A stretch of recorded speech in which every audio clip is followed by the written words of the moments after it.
una parte fundamental de la actividad gástrica es su vaciamiento, la salida del quimo que se ha formado en el interior hacia el intestino delgado, hacia el duodeno. Las flechas verdes representan los mecanismos de activación y las flechas rojas representan los mecanismos de inhibición del vaciamiento gástrico. ¿Qué factores pueden actuar activando?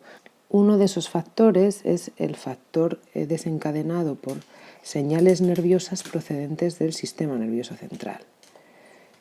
¿Qué tipo de señales pueden condicionar nuestra motilidad digestiva? Pues seguro que alguno de vosotros lo habéis experimentado cuando tenéis nervios, ansiedad, cuando estáis relajados o cuando tenéis algún tipo de patología. Vuestro estómago no se mueve de la misma manera porque hay ciertas señales pues, generadas por pensamientos o por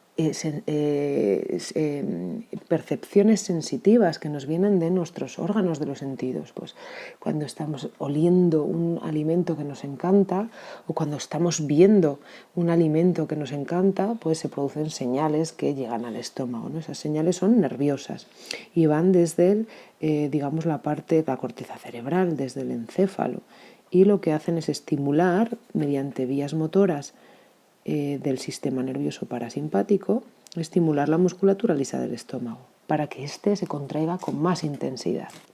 Otra cosa que actúa como factor de activador positivo es la distensión del músculo, que cuando entra alimento al estómago, este se va a distender. Es como un saco que al llenarse se va a volver más voluminoso. Esa distensión se produce gracias a la relajación, digamos, de alguna manera de la musculatura, de una parte de la musculatura. El estómago tiene una musculatura muy compleja, varias capas y demás.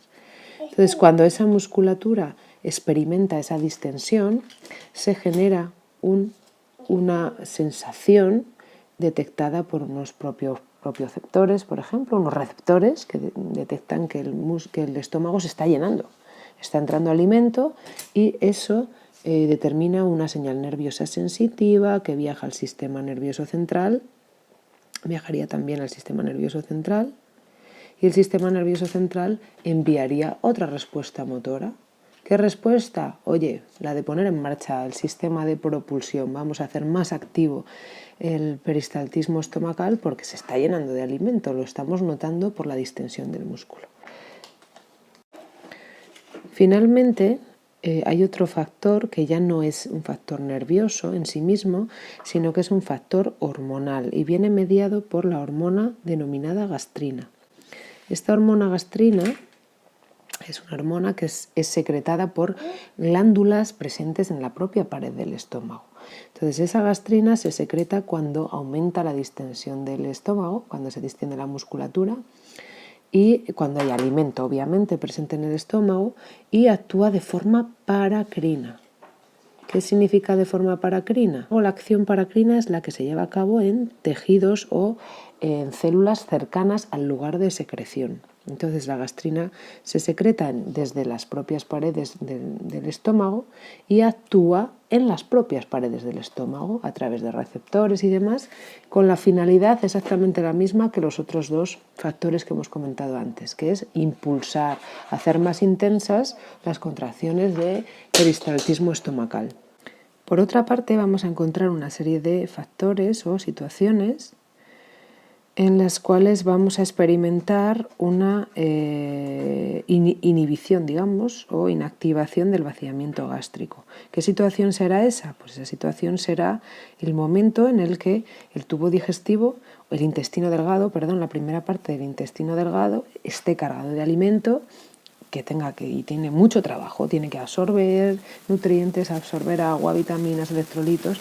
Si tiene una gran cantidad de alimento, el duodeno le tiene que decir al estómago, oye, frena, no me proporciones más, frena el vaciamiento porque no puedo con tanto. Entonces tiene que tener tiempo suficiente para que haya un buen procesamiento del alimento, una buena absorción de nutrientes. Entonces,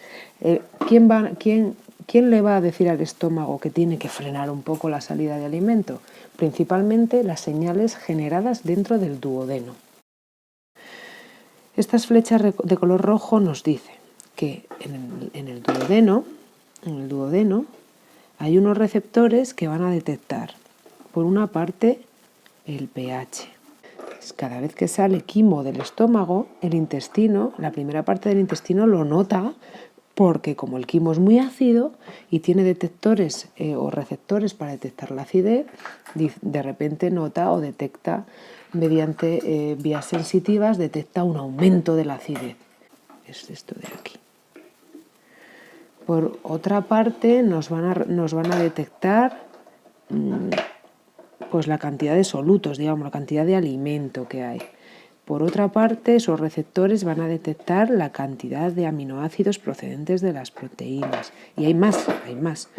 También van a detectar la distensión muscular, que es este bultito que os pone aquí. ¿Cómo va a ser esa comunicación con el estómago? La comunicación va a ser vía sistema nervioso. Entonces, todos estos receptores detectan esas cuestiones, ¿no? La distensión muscular, la acidez, la osmolaridad, la cantidad de proteínas. Envían una señal, que es esta flechita que sube, envían una señal al sistema nervioso, a los centros de control de la motilidad gástrica, que están fundamentalmente localizados en el bulbo raquídeo, como muchas otras cosas, y le dicen al sistema nervioso, el tubo digestivo está lleno de alimento, tenemos que frenar el vaciamiento. Y el sistema nervioso, a través del simpático, inhibe los movimientos de propulsión y retropropulsión del estómago. Por último, hay otro factor que ya no es nervioso, sino que es hormonal. Cuando en el duodeno se acumula grasa, esto determina o dispara la secreción de una hormona que se llama enterogastrona o colecistoquinina. Esa hormona actúa a nivel local y lo que hace es secretada a la sangre y por la sangre viaja hasta la musculatura estomacal e inhibe las contracciones estomacales.